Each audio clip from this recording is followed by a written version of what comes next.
Guys, what is that? Please. What is that? I'm just gonna move a little bit away from it and come back to it. There it is. It's right on the water's edge, and the signature is getting bigger. A massive, glowing shape moves through the trees on a thermal camera feed. It's tall, bulky, and moving with purpose before disappearing into the dense Alaskan forest. Just moments later, investigators rush to the spot, their own heat signatures lighting up the screen. Maria for Bryce? Yeah, Bryce, yeah. I've got Russ here with me now. You still have a visual? We got you on monitor. I see you. Did we pass that thermal, or is it behind us? Where'd it go? You see, this wasn't a random sighting. The team was tracking a series of bizarre events, unexplained noises, and strange heat traces that formed a perfect triangle on their map. This hunt was methodical, and it led them to this exact moment, the discovery of ground impressions that could be the smoking gun of Bigfoot evidence. The 3 points of fear. In the chilling expanse of Alaska, a land of breathtaking beauty and profound mystery, an expedition team searching for the legendary Bigfoot stumbled upon something far more calculated than random monster sightings. You see, out here, where civilization ends and the wild begins, patterns start to emerge if you know how to look. The team had been documenting a series of strange occurrences, unsettling noises in the dead of night, fleeting heat signatures that vanished without a trace, and a general, creepy feeling that the woods were watching. But these weren't just isolated incidents. When the investigators plotted the locations on a map, a shocking pattern emerged. The first point was a cluster of upside-down trees, snapped and twisted into the ground with a force that defies any logical explanation. We're not talking about 1 or 2 fallen logs.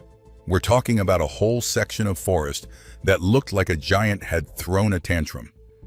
These trees, some of them hundreds of years old and weighing several tons, were uprooted and jammed into the earth top first. The sheer power required to do that is mind-boggling, far beyond what a bear or even a piece of logging equipment could accomplish. Then there was the second point, a specific, foreboding mountain peak that locals had long associated with strange lights and mysterious disappearances. For generations, native legends have spoken of this place as a home to powerful spirits, or, as some now believe, something more tangible. The third point of this eerie triangle was an abandoned logging site, a place with its own dark history. Just 2 weeks prior, a work crew had fled the area in terror, leaving their equipment behind. They reported hearing blood-curdling screams and the sound of something massive moving through the trees, circling their camp at night. They felt hunted. When the 3 locations, the trees, the mountain, and the logging site, were connected on the map, they formed a nearly perfect triangle. This wasn't a coincidence. This was a territory. The discovery sent a shiver down the spine of even the most seasoned investigators. It suggested an intelligence, a creature that wasn't just wandering aimlessly, but actively marking its domain. Even more disturbing, this triangle encompassed an area notorious for one of the highest rates of missing persons in North America. The team realized they weren't just hunting a myth, they were stepping into a predator's hunting ground. The revelation changed the entire scope of the investigation. The question was no longer if something was out there, but what it was doing. Was this triangle a boundary, a warning, or the center of its territory? The team knew the answers lay within that triangle, and the most promising place to start was the old logging site, the place where humans had most recently come face to face with the terrifying reality of what lived in those woods. They decided to return to the site, armed with cutting-edge thermal technology, hoping to find a clue, a footprint, a strand of hair, anything that could prove what was lurking in the shadows. What they found next would be more than a clue. It would be a direct confrontation with the unknown. Thermal terror. Returning to the abandoned logging site felt like stepping onto a ghost ship. Tools were scattered, half-eaten meals were left on tables, and an oppressive silence hung in the air, thick with unspoken fear. The team's mission was clear: investigate the area around the camp and the nearby river, where the loggers reported that some of their personal items had been taken. The thing is, when you're hunting for a creature that seems almost supernatural, you need more than just your eyes. You need a way to see the invisible. That's where the thermal cameras came in. As dusk settled, the Alaskan wilderness transformed into a completely different world. Through the lens of the night vision and thermal gear, the forest came alive with heat. Every living thing, from a tiny field mouse to a massive moose, glowed with an internal fire. The team split up, one group scanning the dense, old-growth forest that bordered the camp, while the other focused on the wide, rocky riverbed. For hours, the search yielded nothing but the ghostly white shapes of ordinary wildlife. The cold was biting, sinking into their bones, and the quiet was starting to feel less like peace and more like a predator holding its breath. The tension was so thick you could cut it with a knife. Every snap of a twig, every rustle of leaves sent jolts of adrenaline through the crew. Then it happened. A voice crackled over the radio, sharp and urgent. "I've got a hot spot by the river. It's big." All cameras swung toward the riverbank. There, nestled among the dark, cold rocks, was a bright, glowing signature. It was stationary at first, a large, warm mass partially obscured by the trees. It wasn't shaped like a bear or a deer. It was taller, bulkier. As the team watched, holding their breath, the glowing shape began to move. It didn't lumber like a bear on four legs. It rose. It moved with a fluid, upright gait, a bipedal motion that was unmistakably primate-like. The phantom in the forest was real, and it was on the move. It flowed through the trees with an eerie grace for a creature of its apparent size, disappearing into the thicket before anyone could get a clear, unobstructed view. The team was electrified. This was it. This was the moment they had been waiting for. They raced toward the location, their hearts pounding in their chests. They knew they had to be careful. They were closing in on a creature of immense power and unknown temperament. As they crashed through the underbrush, they found the spot where the heat signature had vanished. The air was still. The forest was silent again. There was no sound, no movement. But as they scanned the ground with their handheld thermal imager, they saw it. The creature was gone, but it had left something behind. The real shock wasn't seeing the creature, but what they discovered where it had been standing. Proof in the heat. When the team arrived at the spot where the glowing figure had disappeared, the anticipation was unbearable. They scanned the area with their flashlights, but the ground, a messy patch of moss, dirt, and fallen leaves, showed nothing obvious. There were no giant muddy footprints like the ones you see in cheesy movies. For a second, a wave of disappointment washed over them. Had it been a trick of the light? A glitch in the equipment? But then, one of the investigators pointed his handheld thermal imager at the forest floor, and everyone just froze. "Oh my God, get a load of this," he whispered into his radio. Where the creature had been standing, the ground itself was glowing. The thermal camera revealed a residual heat signature, a faint, ghostly warmth left behind on the cold earth. But this wasn't just a random warm patch. It had a distinct and utterly bizarre shape. There were two of them, side by side, where a bipedal creature would have stood. They were huge, easily over 17 inches long and maybe 7 inches wide. But the shape was the truly mind-blowing part. It wasn't human. It wasn't an animal. It looked like a footprint. But the heat was concentrated in strange areas, suggesting a foot structure unlike anything known to science. You see, the team realized they were looking at the thermal equivalent of a footprint in the snow. Something massive and warm-blooded had stood right there for long enough to transfer its body heat into the ground. That heat was now bleeding away into the cold Alaskan night, but the camera was catching its final, fading moments. The outline was clear.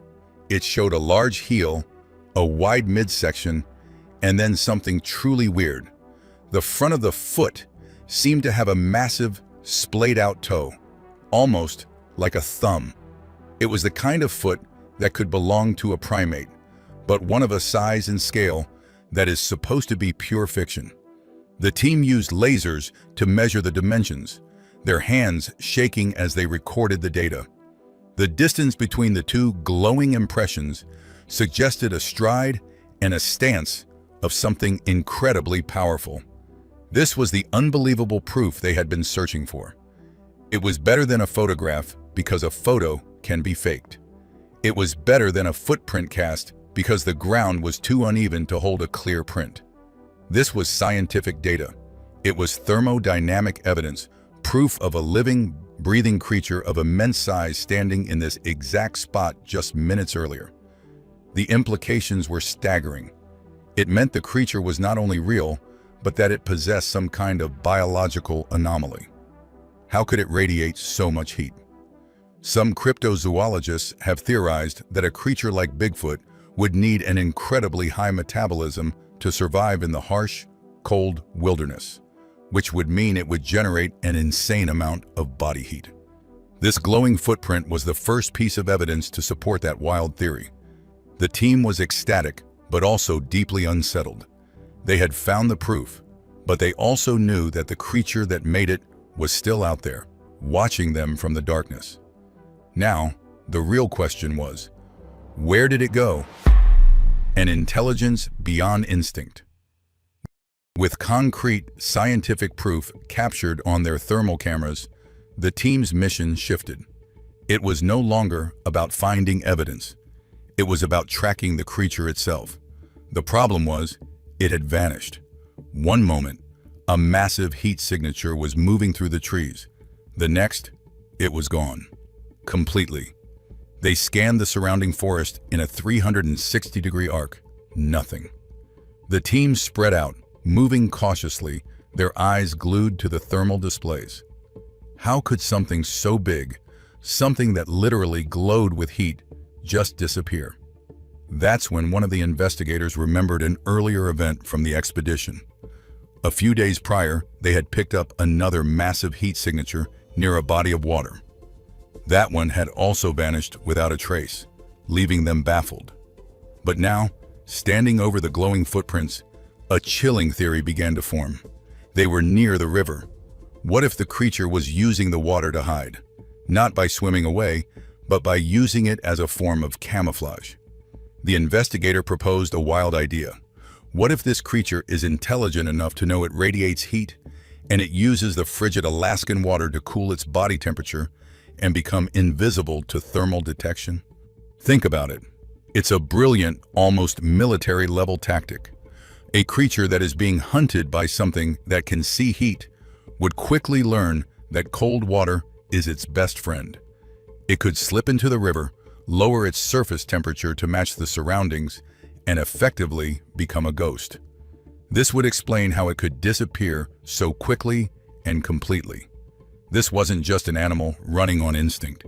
This suggested a thinking, reasoning being that could understand the threat it was facing and adapt its strategy to counter it. This elevated the creature from a simple, unknown primate to a cunning and intelligent adversary. It knew they were there. It knew what their technology could do, and it was actively outsmarting them. The realization was a game changer. The team started to reevaluate every strange event. The loud, bipedal sounds near the water that suddenly went silent. The heat signature on a tree high up on the bank that faded in seconds. It all pointed to a creature that was using the landscape with a terrifying level of intelligence. It was using the water as a shield. The team started scanning the riverbanks again, not looking for a glowing figure, but for the opposite. A patch of water that was unnaturally still, or a disturbance that didn't fit the natural flow of the current. They were now hunting for a ghost, a silent stalker that was likely still nearby, watching them from the cold, dark water, waiting for them to leave its territory. The feeling of being the hunter had completely evaporated. Now, they felt like the ones being watched, like mice in a maze designed by a creature far smarter than they had ever imagined. They were in its world now, playing by its rules. A new species of human? So, what does all of this actually mean? Let's take a step back from the glowing footprints and the chilling chase in the Alaskan wilderness and think about the big picture. For years, the idea of Bigfoot has been a joke to many, a fun story for the tabloids. But when you're faced with evidence like this, thermal data, strategic behavior, a creature that seems to understand the technology being used to hunt it, the joke isn't funny anymore. The thing is, this isn't just about discovering a new species of ape. If a creature like this is real, it changes everything we think we know about our own world. Could a population of these creatures really exist, hidden in the vast, unexplored corners of North America? It's a mind-boggling thought. We're talking about a massive bipedal primate that has managed to avoid official discovery for centuries, living right under our noses. How is that possible? Well, consider this. It's estimated that we have only explored about 5% of the world's oceans. The deep wilderness of places like Alaska is, in many ways, just as mysterious and inaccessible. It's a land of millions of acres of dense forest, caves and mountains where a creature could easily remain hidden. If this evidence is true, are we dealing with an animal or something more? The intelligence suggested by its behavior, using water to mask its heat signature, marking out a territory with a triangle of terror, is far beyond that of a simple ape. It puts it on a level closer to early humans. This discovery could mean we're not the only intelligent, upright walking primate on the planet. And that possibility is both incredible and, let's be honest, a little terrifying. What would be the implications for science, for religion, for our own sense of place in the natural world? It would be the single greatest discovery in human history. But you have to wonder, if this is all real, why now? Why are we getting this proof today? Maybe it's because our technology has finally caught up to the creature's ability to hide. Or maybe, and this is a more unsettling thought, it's because their world is shrinking. As we continue to push into the last remaining wild places on Earth, maybe we're finally backing this creature into a corner. Maybe it's not that we found them, but that they no longer have anywhere left to hide. We are left with more questions than answers. We are on the verge of a discovery that will shake the very foundations of our understanding of the world. The sound of fear. Let's dig deeper into one of the most unsettling parts of this whole mystery, the feeling. Every investigator, every witness, every person who has had a close encounter reports the same thing. It's not just the sight of a giant beast that scares them. It's a crippling, irrational wave of dread that hits them before they see anything. The loggers who fled their camp didn't just hear noises. They were overcome by a panic so intense they left everything behind. The expedition team felt it too, that heavy, oppressive feeling that something is terribly wrong. For years, this was dismissed as just plain old fear. But what if it's not? What if that feeling is a weapon? Some of the most forward-thinking Bigfoot researchers are now exploring a wild and terrifying theory centered around something called infrasound. Now get this, infrasound is a super low frequency sound, so low that humans can't consciously hear it, but you can feel it. In the natural world, tigers use infrasound to momentarily paralyze their prey with fear. Elephants use it to communicate over vast distances. It's a real, documented biological tool. The sound waves are so long and powerful, they can vibrate right through your body, affecting your organs, your inner ear, and even your brain. Exposure to infrasound can cause feelings of anxiety, nausea, paranoia, and extreme, unexplainable dread. Sound familiar? The theory is that Bigfoot has evolved the ability to produce infrasound as a defense mechanism and a hunting tool. It's the ultimate stealth weapon. Before it ever reveals itself, it can flood an area with these silent frequencies, disorienting any threat and overwhelming it with pure terror. This would perfectly explain why witnesses often feel sick or panicked for no reason right before a sighting. It's not their imagination. They're being targeted by a biological weapon. This creature might not just be hiding. It could be actively driving us away from its territory with a weapon we can't even perceive. This changes everything. Think back to the triangle of terror. What if that isn't just a physical boundary? What if it's an acoustic territory? The specific geography of the mountains and valleys could allow the creature to amplify its infrasonic abilities, creating a zone where the feeling of dread is almost unbearable for any human who enters. It would be the perfect way to keep its home isolated and safe from intrusion. The Alaskan wilderness keeps its secrets well, but the thermal cameras showed us something that night. Is it the final proof we've been waiting for, or just the beginning of a much deeper mystery? What do you think? Let us know in the comments, and don't forget to like and subscribe for more expeditions into the unknown.